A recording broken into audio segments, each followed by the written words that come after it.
Miss Zhou was one of the first tenants to move into Xiangluowan, a district in Tianjin's Binhai area. When she opened her provision shop about 5 years ago, the area was said to be Tianjin's version of Shanghai's Lujiazui financial district. But 5 years on, most of the buildings sit empty, a virtual ghost town. 只有这个楼人多一点，其他周边没什么人。会像个空城吗？感觉有点像嘛，今年感觉更不好。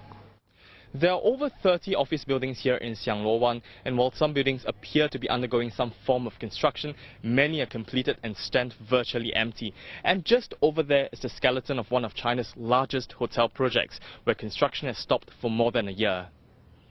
4年了，我们也没看见有人什么搬进来。他们不是说有那个什么政府的搬过来吗？一直都没搬过来。 Just across the high river from Xiangluowan is another ambitious development, Yujiapu, an area meant to become China's Manhattan. But 6 years into its 10-year construction plan, Yujiapu sits largely forsaken. Though there are no official figures on the number of ghost towns in the country, experts say this same scenario is playing out across China. Ordos in the north is one of the more famous ones. The city is in so much debt, the local government reportedly had to borrow money just to pay city employees. These cities are building ahead of demand, and sometimes they're building 2 to 3 years ahead of demand, and it takes that long for the occupiers to start following the construction.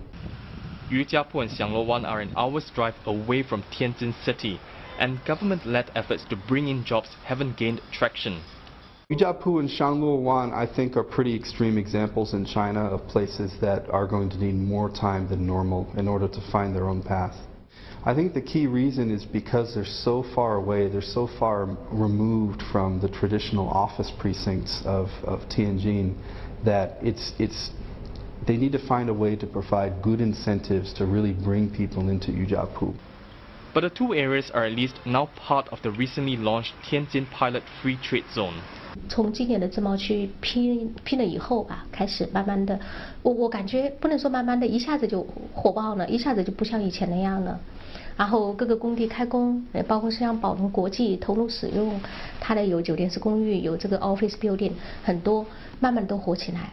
As China expert Wade Shepard wrote in his book, what China has is the opposite of ghost towns or places that flourished then died. It has new cities that have yet to come to life. Jeremy Cole, Channel News Asia, Tianjin.